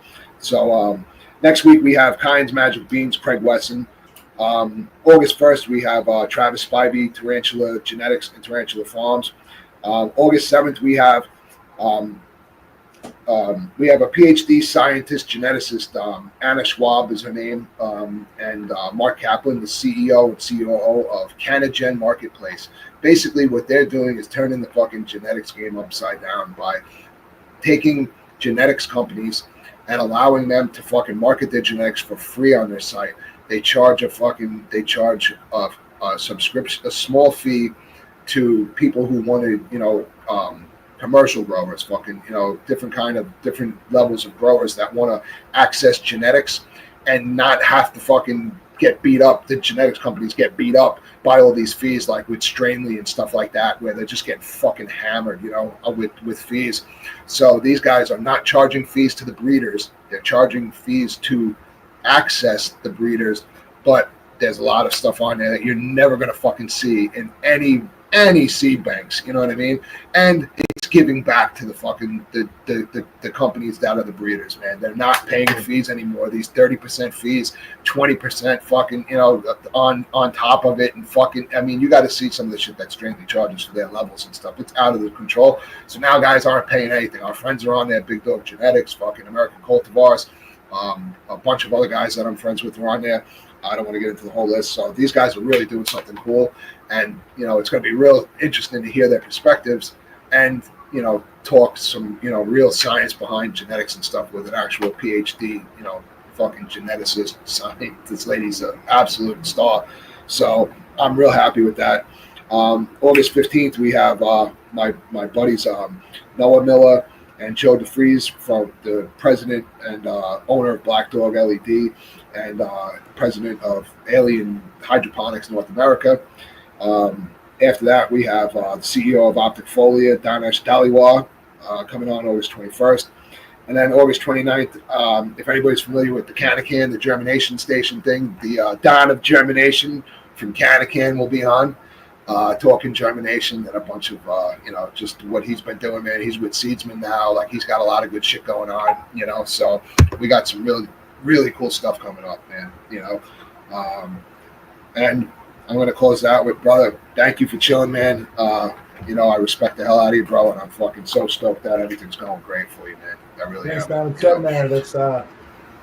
This new launch will be exciting, and I'll be bugging you when everything arrives, because, you know, I'm going to need all you guys sharing and liking and all that Bro, stuff. hit me up, man. You know, I have no problem fucking sharing, you know what I mean? You know that, dude. You can, you know, fucking tag me. I'll fucking throw them in my stories, whatever. You know, I got it. You know. So, everybody, thanks for tuning in, man. You know, this was a great episode, and we will see you next week with Craig Wesson from Kinds Genetics. Anything you want to close with, brother? No, man, I just want to thank you for just taking the time, and just the thoughtful questions from you and the chat were on so spectacular. Like, some questions I've never even thought of that were just super cool, and just to be able to share my story and about my products, and just see like you in the chat just like really resonating. This is kind of like what I've been kind of feeling from the community. People are starting to more to hear. They're enjoying the story and the brand and what we're doing and how we're doing it differently. So I'm excited for this launch, and yeah, excited to see. We're excited to see it, man. Fucking keep joining the Gambit team. Team's always growing, and I'm always keen to meet more growers, hear about more ideas and stuff like that. So anybody who wants to get in touch with Connor, just hit me up. I'll give you his email, you know, and you can touch base with him. As you know, gambitgrowing.com. You can check out all the products. Again, when's the new drop coming? What's the date on that? Just so everybody knows. It's probably going to be early September, so pre-orders are open. So a lot of things are all open for pre-orders, and when you pre-order, it all comes with freebies. Like, we have like Yeti Gambit mugs, like 30-ounce mugs coming. Those are fucking nice mugs, bro. I like those Yeti mugs. Yeah, dude. I'm throwing. You can throw that thing off of a fucking skyscraper and it's not going to break, dude. Exactly. We got. I'm going to be including tons of banners for free with tents that on pre-orders. So like, you order a 4x4 tent, you get, or a 5x5 tent, you get like a 4-foot banner free. So yeah, a lot of cool stuff like that. So it just helps cover the cost, because it's a big outlay of funds and stuff, and it also it rewards those who support and believe in us by waiting for the drop. So nice. So on the website, I'm slowly adding more and more listings, getting everything dialed. But I appreciate you and the chat, and you guys are awesome. All right, guys. So we're going to close it out now. And like I said, gambitgrowing.com, you know, the pre-order's open for it. It's going to drop in September. So, you know, jump on board, guys. You know, lots of free shit coming with it, you know. So it's not just, you know, there's a lot of good stuff coming, man. So good night, everybody. Connor, I'll talk to you soon, my brother. Thanks, man. All right. Everyone have a great weekend. All right, guys. Talk to you later, man. Cheers.